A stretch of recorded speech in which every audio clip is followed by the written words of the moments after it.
Meron po akong bagong kaibigan. Ito po si Abu kasi gray siya eh. Kaya ako tinawag na Abu, kulay abo. Ayan no, naging kaibigan ko lang siya dito sa Paco. Nagdala ako ng cat food. After ko nag-flyering sa mga estudyante ng Aurolio, binigyan ko ng vaccine compensation na flyers. Nakita ko po si Abu. So yung cat food na dala-dala ko, pinakain ko po sa kanya. Yan, naging friend ko na siya oh. Kaso, hindi ko naman madadala sa bahay to eh. Kailangan i-visit ko lang siya dito sa Paco.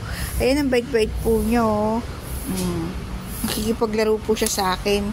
Giliw na giliw po siya si Abu. Ayan, na may remembrance ako video kay Abu. May vlog ako kay Abu. Hi Abu! Ayo, talaga naglalambing talaga siya sa akin. Gusto niya talaga akong maging kaibigan. Ayan oh.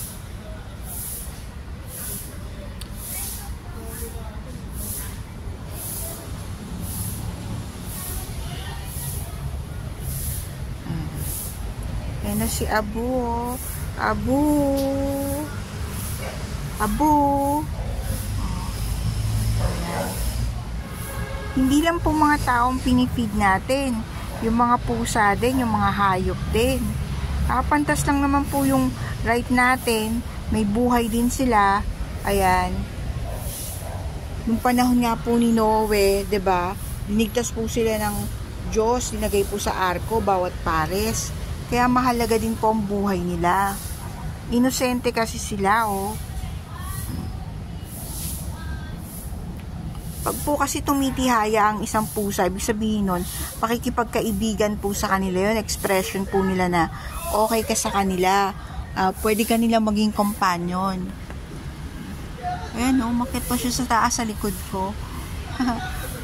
Yan po si Abu, no? Uuwi na yata siya para nag-say babay na siya sa akin. Ayan. Ayan. Nakikipag parang tagu-ampong siya sa akin eh, oh. Oh.